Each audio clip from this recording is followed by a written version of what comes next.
Shalom, puji Tuhan, selamat pagi saudara-saudara.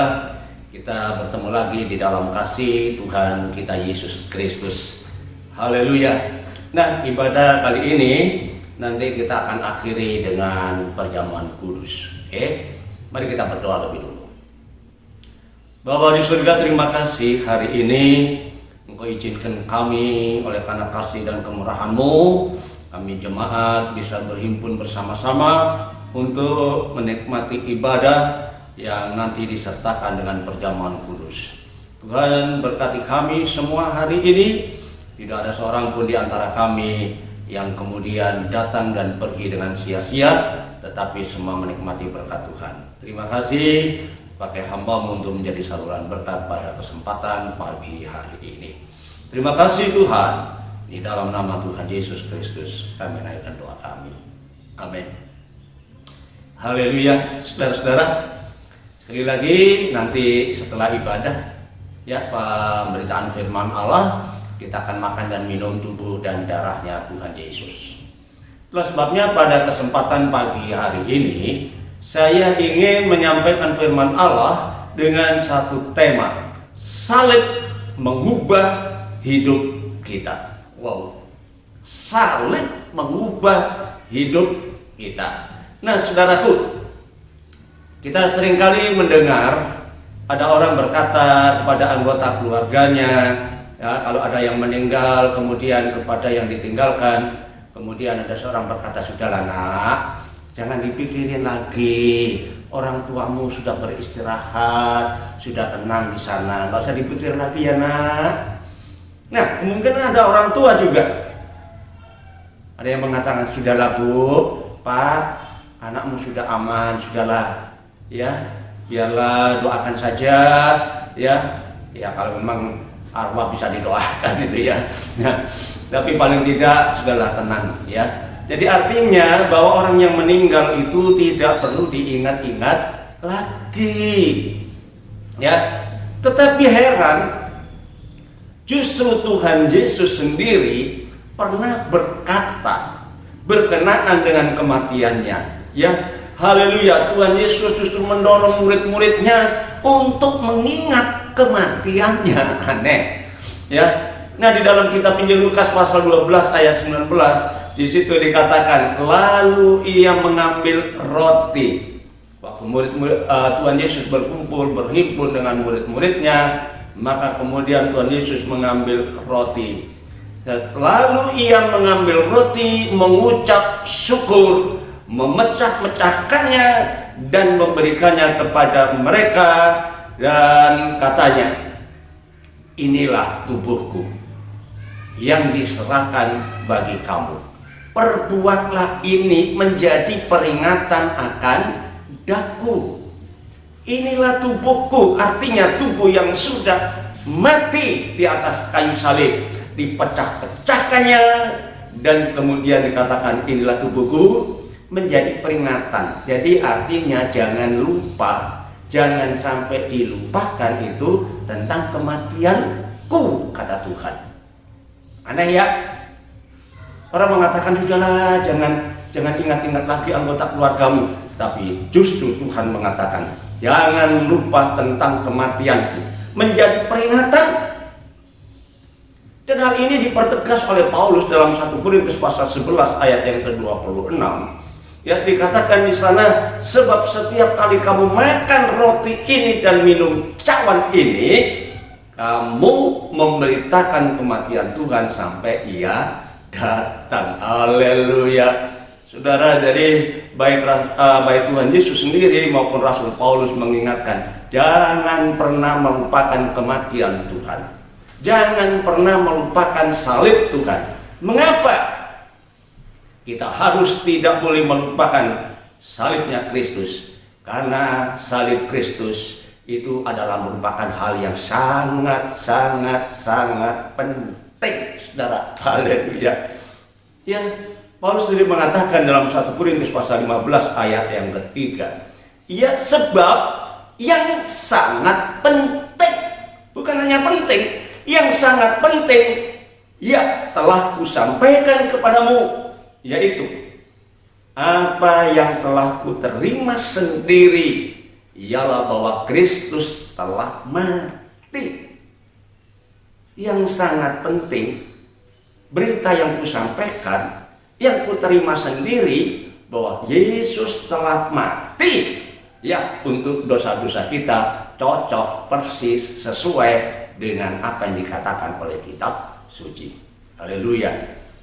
Ya, saudaraku, ternyata salib Kristus sangat penting. Ya, jangan sampai dilupakan tentang kematian Yesus. Jangan pernah melupakan tentang salib Yesus. Kenapa? Karena salib Kristus itu mengubah hidup kita, mengubah hidup setiap orang yang percaya. Haleluya. Nah, dalam hal apa? Dalam hal mana salib Kristus itu mengubah hidup kita? Haleluya. Perhatikan saudaraku, yang pertama, salib itu melepaskan kita dari dosa. Ya, saudaraku, dalam Roma pasal 6 ayatnya yang ke-10 sampai yang ke-11, di situ dikatakan, sebab kematiannya adalah kematian terhadap dosa. Kematian terhadap dosa satu kali saja dan untuk selama-lamanya, dan kemudian kehidupannya adalah kehidupan bagi Allah. Haleluya. Nah, saudaraku, demikianlah hendaknya kamu memandangnya, bahwa kamu telah mati bagi dosa, mati, putus dari dosa, dan kita hidup bagi Allah di dalam Kristus Yesus. Saudara, kematian Yesus justru membebaskan kita, melepaskan kita dari dosa. Apakah sih dosa itu? Mencuri, membunuh, berzina? Bukan, saudara. Bukan mencuri, bukan membunuh, bukan berzina, bukan merampok. Bukan, itu bukan dosa. Ya, tetapi itu semua adalah tindakan orang berdosa. Apa yang dikerjakan oleh orang berdosa? Itu tindakannya adalah satu tindakan yang tidak menyenangkan hati Tuhan. Haleluya. Nah, saudara, kalau begitu, apa dosa itu? Tentu kita tidak boleh kemudian mereka-reka, ya, mengaktifkan dengan alam pikiran kita sendiri, kemampuan pengetahuan kita sendiri. Nah, kita harus melihat dari sisi firman Allah. Apa sih dosa itu? Dosa adalah pelanggaran hukum Allah. Jadi dosa itu adalah pelanggaran tidak patuh, tidak taat kepada hukum Allah. Ya. Dalam 1 Yohanes di situ dikatakan di pasal 3 ayatnya yang keempat, setiap orang yang berbuat dosa melanggar juga hukum Allah. Siapapun yang berbuat dosa melanggar juga hukum Allah, sebab dosa ialah pelanggaran hukum Allah. Jadi jelas, Alkitab sendiri mengatakan apa sih dosa itu? Dosa adalah pelanggaran hukum Allah. Dan tidak ada seorang pun yang tidak memiliki status orang berdosa. Jadi segala perbuatan jahat, semua perbuatan kotor itu adalah tindakan orang berdosa. Jadi dosa itu intinya adalah pelanggaran hukum Allah, dan setiap pelanggaran pasti ada sanksinya. Ya, pasti. Kita perhatikan saja tatkala kita melanggar rambu-rambu lalu lintas. Saudara, saya pernah melanggar rambu. Ya, pikir aman lah. Lampu merah nggak boleh lurus, ya. Kalau ke kiri boleh. Tapi saya langsung aman. Di tengah jalan ada polisi datang, berhenti. Bapak melakukan pelanggaran. Sanksinya Bapak ditilang, harus bayar nanti tilang minggu depan. Wow. Saudara, setiap pelanggaran ada sanksinya. Di dunia ini saja kalau kita melanggar, itu ada sanksinya. Tapi kalau sanksi di dunia ini saja buat pelanggaran itu aman, saudara. Dengan bayar biaya tilang selesai. Kalaupun kita di penjara, berapa tahun sih kita selesai. Ya, berapa lama kita bertahan di dalam penjara, walaupun mungkin sedikit akan menderita, agak susah. Tapi toh ujung-ujungnya lepas juga, bebas juga. Tetapi telah pelanggaran terhadap hukum Allah, wow, itu dahsyat, saudara, akibatnya. Roma pasal 6 ayat 23 mengatakan, sebab upah ganjaran dosa ialah maut. Maut itu mati kekal, saudara. Haleluya. Saudara, sebab itu jangan main-main dengan dosa. Ya. Memang dulu kita orang berdosa, benar. Saya juga sendiri tidak boleh mengatakan bahwa saya bukan orang berdosa. Kita semua orang berdosa. Dan tadi dikatakan upah dosa itu maut. Upah dosa itu mati. Mati yang kekal dalam dapur api neraka sana. Saudaraku, jangan dibuat sembrono, saudara. Jangan, itu bukan merupakan satu tahayul, dongeng-dongeng nenek-nenek tua. Tidak, ini firman Allah mengatakan demikian. Upah dosa itu maut. Tetapi puji Tuhan, salib itulah mengubah hidup kita. Salib Kristus mengubah hidup kita. Kematian Yesus Kristus mengubah hidup kita. Sebab itu merupakan berita yang sangat penting. Ya, mengubah status kita. Perhatikan dalam Roma pasal 6 ayat 23. Ya, kembali dikatakan di sana, tetapi karunia Allah. Karunia itu adalah pemberian cuma-cuma. Karunia itu adalah pemberian dari orang yang lebih besar kepada bawahannya. Karunia. Tetapi karunia Allah ialah hidup yang kekal di dalam Kristus Yesus Tuhan kita. Amin. Puji Tuhan. Saudara, bahagialah saudara yang sudah percaya ke Yesus Kristus. Ya. Haleluya. Tuhan Yesus ini juga mengatakan, saudaraku, ya, di dalam Yohanes pasal 5 ayat yang ke-24, aku berkata kepadamu, kata Tuhan, sesungguhnya barang siapa mendengar perkataanku, mendengar dan percaya, haleluya, mendengar dan percaya kepada Dia yang mengutus aku, ia mempunyai hidup yang kekal dan tidak turut dihukum, sebab ia sudah dipindahkan dari dalam maut ke dalam hidup. Saudara, ini perkataan Tuhan, saudara. Ya, barang siapa yang percaya, dia sudah dipindahkan. Amin. Haleluya. Salib mengubah hidup kita. Salib mengubah hidup orang yang berdosa. Ya, status yang layak dihukum mati. Dan kematiannya kekal dengan siksaan yang dahsyat di api neraka. Tetapi saudaraku, di dalam Tuhan kita diubahkan. Marilah saudara kita hargai salibnya Tuhan Yesus Kristus. Ya, kita tidak lagi menjadi hamba dosa. Hamba itu diperbudak, hamba itu hanya nurut perintah tuannya. Ya, kita tidak lagi menjadi hamba dosa. Di dalam Roma pasal 6 ayat yang ke-6. Karena kita tahu bahwa manusia lama kita, manusia yang ditandai dengan dosa kita, ya, telah turut disalibkan supaya tubuh dosa kita hilang kuasanya, dan agar jangan kita menghambakan diri lagi kepada dosa. Lenyap saudaraku status dosa kita. Haleluya, kita hargai korban daripada Yesus. Status kita berubah, diubah oleh salib Tuhan, dari orang berdosa menjadi orang yang dibenarkan oleh Tuhan. Amin. Berbahagialah saudara yang percaya kepada Tuhan. Haleluya. Nah, yang kedua, salib mengubah hidup kita. Apa yang diubahkan? Dia melenyapkan perseteruan, permusuhan kita dengan Allah. Saudaraku, ya, dengan siapa kita bermusuhan? Bermusuhan dengan Allah. Ya. Di dalam Kolose pasal yang pertama ayat yang ke-21, juga kamu yang dahulu hidup jauh dari Allah dan yang memusuhinya di dalam hati dan pikiran, seperti yang nyata dari perbuatanmu yang jahat.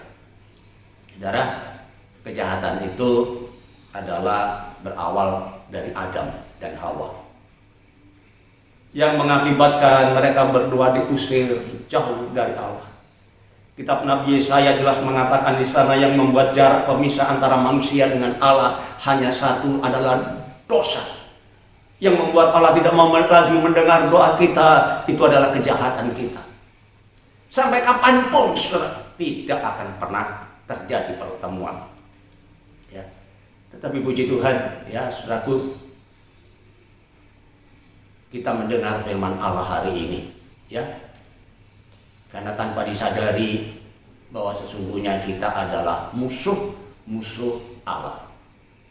Bukan saja secara jasmani ini kita harus menderita akibat dosa, sebagaimana telah dikatakan kepada Adam dan Hawa dengan berpeluh, engkau akan makan rezekimu, dengan kesakitan engkau akan mengandung dan melahirkan anakmu, ya, onak dan duri yang aku akan kamu nikmati.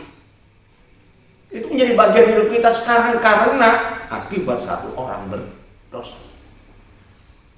Tetapi bukan secara jasmani saja, secara pikiran dan perasaan juga kita bermusuhan dengan Allah.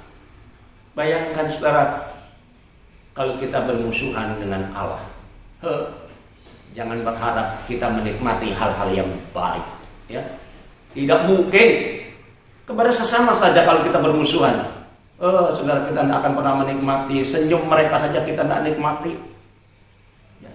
Apalagi dengan Allah pencipta langit dan bumi. Saudara, sejak manusia pertama gagal menjadi manusia yang diperkenan oleh Allah, dia jatuh di dalam dosa, maka kelanjutannya anak cucunya termasuk saudara dan saya adalah menjadi musuh-musuh Allah semua. Haleluya. Saudaraku, tidak menyenangkan menjadi musuh Allah. Perseteruan kita tidak bisa menikmati yang baik, ya. Dan usaha manusia untuk bisa mencapai perdamaian itu, maka muncullah agama-agama di dunia ini. Berapa banyak agama yang ada di dunia ini? Agama itu adalah wadah di mana usaha manusia bisa bertemu dengan Allah. Agama apapun saja itu merupakan wadah orang untuk mencapai pertemuan, untuk mencapai perdamaian dengan Allah. Tetapi agama tidak bisa menyelamatkan saudaraku. Saudara percaya Yesus, menjadi orang Kristen, agama Kristen tidak akan pernah menyelamatkan saudara. Ya, agama itu hanya wadah. Tetapi hanya kasih Allah saja yang bisa menyelamatkan kita, yang memungkinkan manusia berdamai dengan Allah. Ya, itu adalah kasihnya yang dinyatakan lewat korban Yesus Kristus. Ya, jadi hanya Yesus yang mengubah hidup kita menjadi berdamai. Dalam Kolose pasal 1 ayat yang ke-22, di situ dikatakan, sekarang diperdamaikannya di dalam tubuh jasmani Yesus Kristus oleh kematiannya, untuk menempatkan kamu kudus dan tidak bercela dan tak bercacat di hadapannya. Aduh, dulu manusia tidak layak menghampiri Allah, saudaraku. Kita orang yang bercacat, kita orang yang bercela, ya. Dan sekali lagi saya katakan, agama berusaha untuk memperdamaikan manusia dengan Allah, tetapi tidak dapat. Hanya Yesus Kristus yang mati di atas kayu salib, Dia memperdamaikan kita. Haleluya, puji Tuhan. Ya, oleh salibnya Kristus Yesus, status kita diubah. Dulu musuhnya Allah, tetapi sekarang menjadi sahabat. Luar biasa, sahabat, saudara ya. Haleluya. Dalam Yohanes pasal 15 ayat yang ke-14, Tuhan Yesus mengatakan, kamu adalah sahabatku. Kamu adalah sahabatku jika kamu berbuat persis dengan apa yang kuperintahkan kepadamu. Saudara, kita harus sahabat Tuhan. Haleluya. Sahabat, saudaraku ya. Sahabat itu rela berkorban untuk sahabatnya. Ya. Seorang sahabat yang baik, sahabat yang akrab, sahabat karib, itu rela berkorban untuk sahabatnya. Ya, itulah kasih daripada seorang sahabat. Ya, kalau kita memiliki sahabat yang baik, apalagi sahabat kental, mungkin pacar kita, kalau dia tidak mau berkorban, itu bukan sahabat yang baik, bukan kekasih yang baik. Tetapi sahabat yang baik, dia rela berkorban untuk sahabatnya. Ya. Dan Yesus sendiri mengatakan korbannya nggak tanggung-tanggung, saudaraku. Ya, dalam Yohanes pasal 15 ayat 13 dikatakan di sana, tidak ada kasih yang lebih besar daripada kasih seorang yang memberikan nyawanya untuk sahabatnya. Wow, luar biasa. Tidak ada kasih yang lebih besar daripada kasih seorang sahabat yang rela mati menyerahkan nyawanya bagi sahabatnya. Luar biasa kita memiliki Tuhan yang luar biasa yang mengasihi. Haleluya. Oh, puji Tuhan. Dan saudara tahu, antara sahabat dengan sahabat itu tidak ada rahasia. Ya, di dalam persahabatan tidak ada rahasia, saudaraku. Yohanes pasal 14 ayat 13 mengatakan, aku tidak menyebut kamu lagi hamba, sebab seorang hamba tidak akan pernah tahu apa yang dikerjakan oleh tuannya, tetapi aku menyebut kamu sahabat. Sahabat, karena aku telah memberitahukan, telah menceritakan kepada kamu segala sesuatu yang telah kudengar dari Bapakku. Apa yang telah kudengar dari Bapakku, aku sampaikan kepadamu. Enggak ada rahasia. Saudara, kalau saudara punya sahabat, pasti saudara akan ungkapkan rahasia saudara. Mungkin orang tua sendiri nggak dikasih tahu, ya. Mungkin saudara sendiri nggak dikasih tahu. Tatkala mungkin saudara sebagai pemuda menafsir seorang pemudi, nah mulai menafsir jatuh cinta, nggak mungkin orang tuanya dikasih tahu lebih dulu. Nggak mungkin saudara-saudara dikasih tahu, tapi sama sahabatnya pasti cerita. Aku nafsir sama anak itu. Pasti. Nggak ada rahasia antara sahabat, saudaraku. Dan kalau kita menjadi sahabatnya Tuhan, nggak ada rahasia, firman-Nya akan disampaikan kepada kita. Apa yang telah didengar dari Bapa, aku tidak akan tahan, tapi aku akan sampaikan kepadamu. Haleluya. Apa yang ku dengar dari Bapa akan aku sampaikan kepadamu. Puji Tuhan. Haleluya. Nah, saudaraku, puji Tuhan, status kita berubah. Dulu musuh, sekarang menjadi sahabatnya dari Allah. Haleluya. Dan yang ketiga, salib mengubah hidup kita supaya kita ini berguna, supaya kita ini hidup untuk Dia, hidup untuk Tuhan, saudaraku. Dulu kita hidup hanya untuk kepentingan kita sendiri. Bagaimana kita berjuang, bagaimana kita berusaha supaya kita bisa memuaskan keinginan hati kita. Tetapi sekarang tidak. Setelah kita percaya kepada Yesus, menghargai korbannya, menghargai kematiannya, maka salib itu, saudaraku, mengubah hidup kita menjadi seorang yang hidup bagi Allah. Haleluya. Dalam 2 Korintus pasal 5 ayat 15 dikatakan di sana, dan Kristus telah mati untuk semua orang, ya, supaya mereka yang hidup setelah percaya dulu mati menjadi hidup, tidak lagi hidup untuk kepentingan dirinya sendiri, melainkan untuk Dia yang telah mati dan telah dibangkitkan untuk mereka. Amin. Saudara, Tuhan tidak inginkan kita menjadi satu kehidupan yang tidak ada manfaatnya. Tuhan gunakan kita, ya. Tuhan ingin memakai kehidupan kita untuk melayani, menjadi imam-imam bagi Dia. Ya, dalam 1 Petrus pasal 2 ayat yang ke-9, di situ dikatakan, tetapi kamulah bangsa yang terpilih, bangsa yang sudah lewat seleksi, saudaraku, ya, disortir dari banyak orang, ya, dari banyak kelompok, maka disortir, dipilih. Kamulah bangsa yang terpilih, imam-imam yang rajani. Ya, imam itu tugasnya satu, melayani, saudaraku, ya, melayani Tuhannya. Imam-imam yang rajani, raja berkerajaan, ya, dan kerajaan kita adalah kerajaan surga.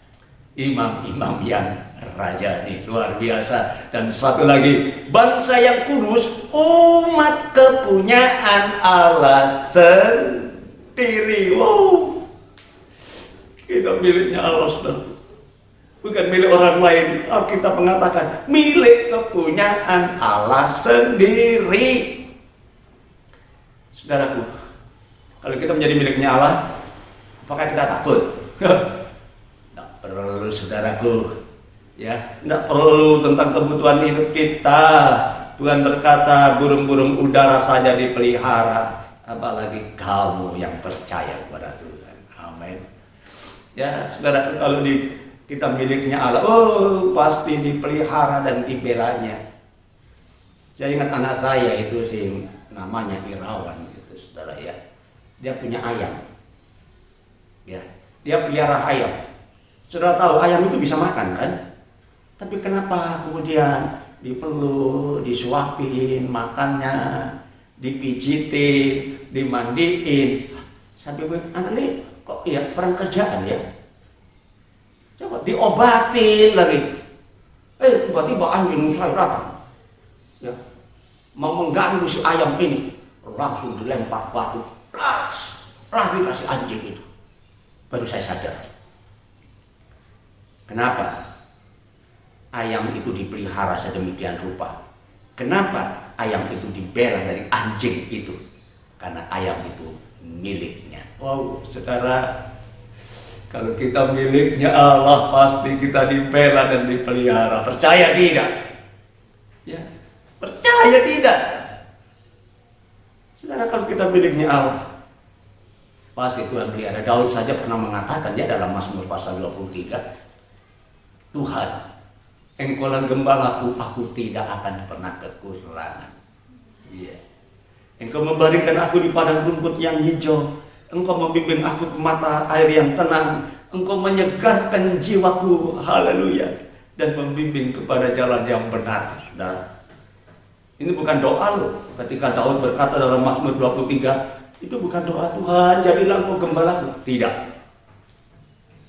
Tetapi dia bersaksi, Tuhan, engkaulah adalah gembalaku, aku tidak pernah kekurangan. Saudara, kalau kita menjadi miliknya Allah, milik pribadi Allah, kita tak perlu takut di dalam setiap kehidupan. Setiap langkah kita pasti kita dipelihara dan dibela oleh Tuhan. Amin. Sebab itu jangan tinggalkan Tuhan. Haleluya. Ya. Nah, apa maksud semuanya itu, saudaraku? Supaya kamu pergi memberitakan segala perbuatan Tuhan yang besar dan yang ajaib dari Dia, ya, yang telah mengeluarkan kamu dari gelap menuju kepada terangnya yang ajaib. Supaya kita menceritakan, ini loh, aku sudah berubah, ya, menceritakan segala perbuatan Tuhan yang besar dan ajaib. Yang mana seringkali kita salah dalam bersaksi. Lihat, Tuhan sudah merubah hidup saya. Dulu saya miskin, sekarang jadi kaya. Oh, bukan. Dulu saya kurus, sekarang jadi gemuk. Sekali lagi bukan, saudara ya. Bukan itu, bukan yang jasmani yang kita ceritakan, tapi bagaimana Tuhan sudah mengubah hidup kita dulu dari gelap sekarang menuju terangnya yang ajaib. Dulu orang berdosa, orang jahat, orang yang terbuang, orang yang melakukan satu tindakan-tindakan yang salah, tetapi sekarang melakukan tindakan yang baik sehingga orang bisa membaca, orang itu dulu kan begitu ya, sekarang kok bisa begini ya. Haleluya. Cari kutu di atas karang, lain dulu, lain sekarang. Itulah orang percaya. Ya. Berubah sehingga orang bisa membaca. Si istri bisa membaca. Suamiku itu dulu tidak begitu loh. Kalau pulang datang-datang nggak wajahnya cemberut, marah-marah. Tetapi sekarang beda ya. Begitu pulang kasih salam sama si istri. Halo sayang, gimana? Gak ada masalah? Aduh, berubah. Istrinya jadi semakin sayang. Amin. Ya, dulu suami begitu mau masuk rumah, dia berdoa lebih dulu. Selamat, selamat, selamat, selamat. Kenapa saudaraku? Ketika dia bertemu dengan istri, pasti ditodong. Mana? Mana? Iya, kalau punya duit, kalau tidak punya duit, pasti ditodong. Karena cocok persis dengan firman Allah. Hei istri-istri, jadilah penodong dari suamimu. Betul? Salah. Istri-istri diciptakan sebagai penolong bagi suami. Ya, lihat istrinya yang ramah, yang seuras senyum. Aduh, suami datang capek-capek. Begitu lihat istrinya langsung seger jiwanya, nggak lagi berdoa selamat, selamat, selamat.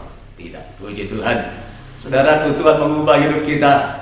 Ya, jadi tatkala kita percayakan dan menghargai salibnya Tuhan, maka kita dibebaskan dari status kita sebagai orang berdosa dan kita bersekutu kembali dengan Allah, dan kemudian kita digunakan sebagai alat kemuliaannya. Bersaksi tentang perbuatan Tuhan yang ajaib, bukan perubahan-perubahan jasmani, tapi perubahan-perubahan rohani kita. Haleluya.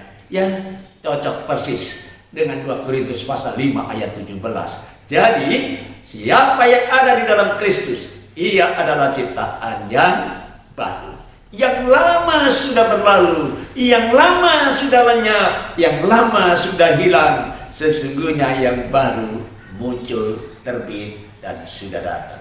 Amin. Haleluya. Yang lama hilang, yang baru sudah datang. Nah, saudaraku, Kristus Yesus Tuhan kita telah mati dan mengubah hidup kita.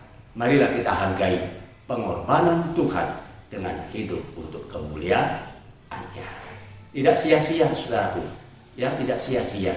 Kalau kita memuliakan Tuhan, maka kita nanti kelak akan dimuliakan bersama-sama dengan Dia. Amin. Puji Tuhan. Firman Allah sampai di sini, dan kiranya bisa menjadi berkat bagi semuanya orang. Haleluya. Tuhan memberkati kita. Mari kita berdoa. Terima kasih Tuhan. Kami sudah dengar firman-Mu, dan kiranya firman-Mu menjadi berkat bagi kami sekalian, untuk kami dapat mengerti maksud dan rencana-Mu. Kami dapat mengerti betapa besar kasih-Mu, dan bukti dari itu semua kami akan lebih mengasihi Tuhan, menghargai salibnya Tuhan Yesus Kristus. Haleluya. Sebab kami percaya salib telah mengubah hidup kami, telah memperdamaikan kami, telah mengubah status kami sebagai orang berdosa, dan kemudian kami menjadi berdamai dengan Allah. Bahkan Tuhan melayakkan kami untuk dipakai bagi kemuliaan-Mu. Terima kasih Tuhan, berkati kami semua yang ada pada kesempatan hari ini. Dan biarlah perjamuan kudus yang sebentar kami makan dan minum, itu akan memeteraikan semua firman Allah, dan kasih Tuhan lebih melekat kepada kami sekalian. Terima kasih Tuhan, terima kasih. Segala puji, hormat, kemuliaan hanya bagi Bapa di dalam surga, di dalam nama Tuhan Yesus Kristus. Haleluya. Amin.